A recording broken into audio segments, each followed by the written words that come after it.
Hello friends, আমি জয়া ব্রাহ্মিকাস কিচেনে আপনাদের স্বাগত। আজকে আমি আবার একটা নতুন রেসিপি নিয়ে এসেছি।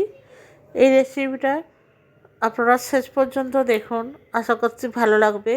আর প্লিজ আপনাদের কাছে একটা হার্ডলি রিকোয়েস্ট করছি, কেউ স্কিপ করে দেখবেন না আর আগে কমেন্টস করবেন না। ভিডিওটা আগে দেখুন, দেখে ভালো লাগলে তবেই লাইক শেয়ার কমেন্টস করবেন। প্লিজ প্লিজ স্কিপ করে দেখবেন না আর আগে কমেন্টস করবেন না। এই রেসিপিটা বানানোর জন্য আমি এখানে দুটো মিডিয়াম সাইজের আলু নিয়েছি। আলুগুলোকে ভালো করে আমি গ্রেট করে নিচ্ছি। দেখুন, এইভাবে আমি গ্রেট করে নিচ্ছি। নতুন বন্ধু যদি কেউ থেকে থাকেন আমার চ্যানেলে, তাদের কাছে অনুরোধ, আমার চ্যানেলটাকে সাবস্ক্রাইব করবেন এবং পাশে থাকা বেল আইকনটা অতি অবশ্যই প্রেস করবেন। কারণ আমি যখন কোনো ভিডিও আপলোড করব তখন আপনাদের কাছে যাতে সবার প্রথমে পৌঁছায়, তার জন্য সেই নোটিফিকেশান পাওয়ার জন্য আপনারা আমার চ্যানেলটাকে সাবস্ক্রাইব করে বেল আইকনটা প্রেস করে দেবেন। আর পুরনো বন্ধুরা এতদিন যেভাবে সাপোর্ট করেছেন সেইভাবেই সাপোর্ট করবেন আশা করছি, আর আমার পাশে থাকবেন। আলুটা গ্রেট করা হয়ে গেছে। এবার আমি এটাকে ভালো জলে ওয়াশ করে আমি এর স্টার্চগুলো ভালো করে বার করে নিচ্ছি। আলুটাকে আমি ভালো করে ধুয়ে নেব পুরো।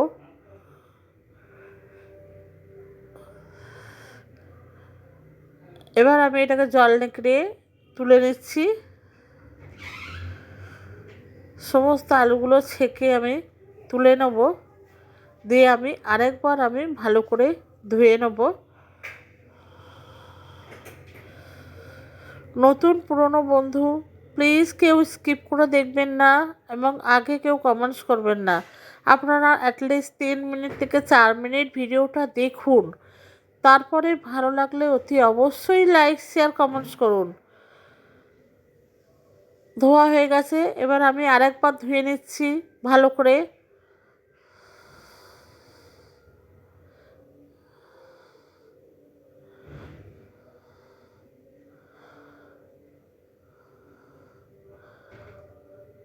ভালো করে ধুয়ে আমি একটা বাউলের মধ্যে নিয়ে নিচ্ছি।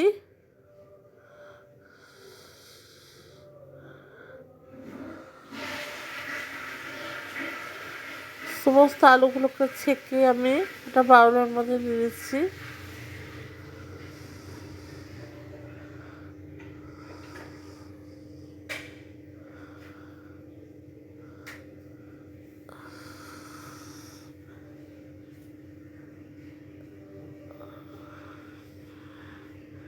নেওয়া হয়ে গেছে।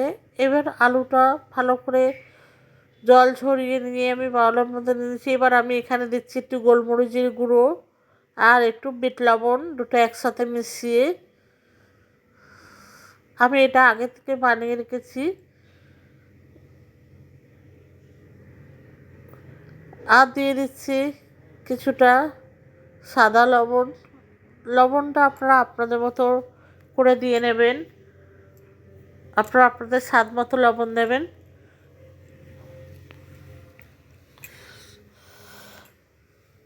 এবার আমি এটাকে ভালো করে মাখিয়ে নিচ্ছি।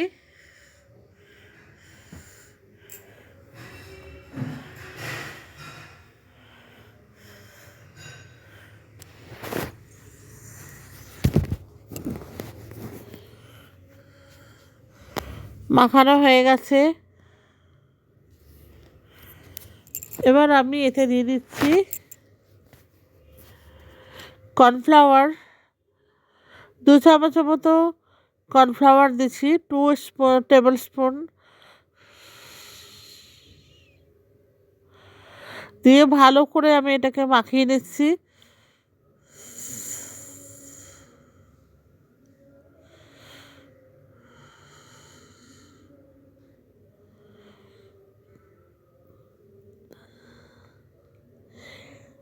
মাখানো হয়ে গেছে। আমি একটুখানি 1 চামচ মতো ময়দা দিয়েছি।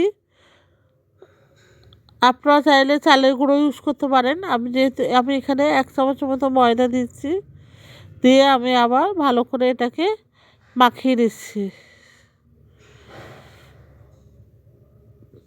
মাখানো হয়ে গেছে।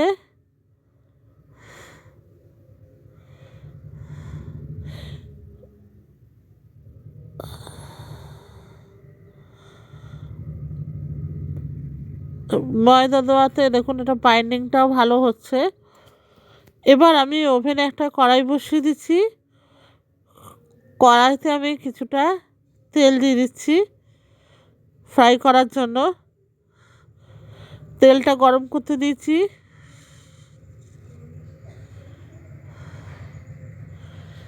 তেলটা গরম হয়ে গেছে।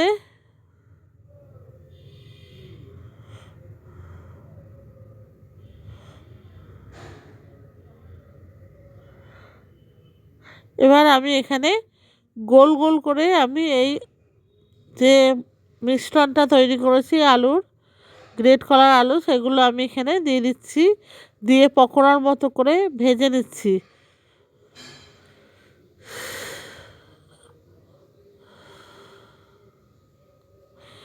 বন্ধুরা, এটা বৃষ্টির দিনে, আজকে আমাদের এখানে প্রচুর বৃষ্টি হচ্ছে, সেই বৃষ্টির দিনে এইরকম পকোড়া বিকালে চায়ের সাথে ভীষণ ভীষণ ভালো লাগে। আলুর এই স্ন্যাক্স একদম সম্পূর্ণ ঘরোয়া উপকরণ দিয়ে তৈরি। এতে আলু ছাড়া, আলু কর্নফ্লাওয়ার ছাড়া আদার্স কোনো ভেজিটেবলস বা কিছু ইউজ হয়নি। আপনারা ঘরে এইভাবে বানিয়ে দেখবেন, ভীষণ ভীষণ টেস্টি খেতে হয় আর ভীষণ মুচমুচে হয়। এবার পকোড়াগুলো দেওয়া হয়ে গেছে, আমি একটা একটা করে উল্টে দিচ্ছি।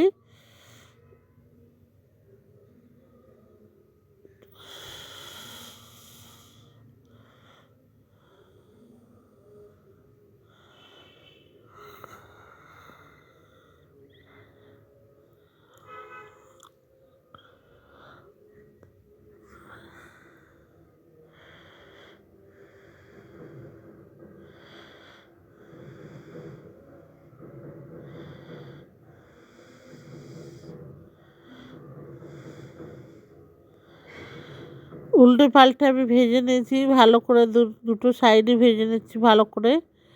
ভাজা হয়ে গেছে, আমি এবার এটাকে একটা পাত্রে তুলে নিচ্ছি পরিবেশনের জন্য।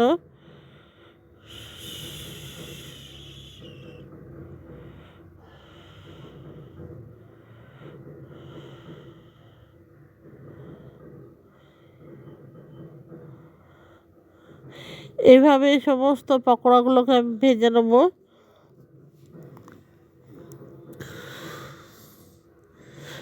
ভাজা হয়ে গেছে, আমি আবার বাকিগুলো দিয়ে দিচ্ছি।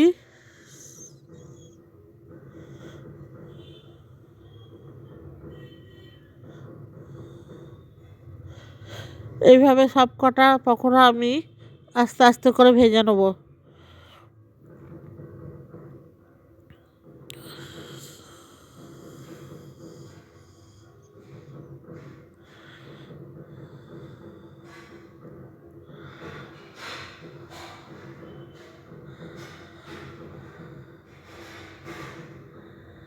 নতুন বন্ধু যদি কেউ থেকে থাকেন, আমি আবারও বলছি আমার চ্যানেলটাকে সাবস্ক্রাইব করে নেবেন এবং পাশে থাকা বেল আইকনটা অতি অবশ্যই প্রেস করবেন, কারণ আমি যখন ভিডিও আপলোড করব সবার প্রথম আপনাদের কাছে পৌঁছায়।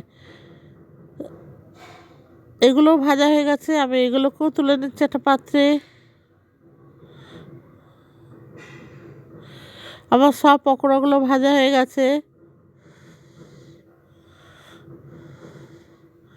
আশা করছি আপনাদের ভিডিওটা ভালো লেগেছে।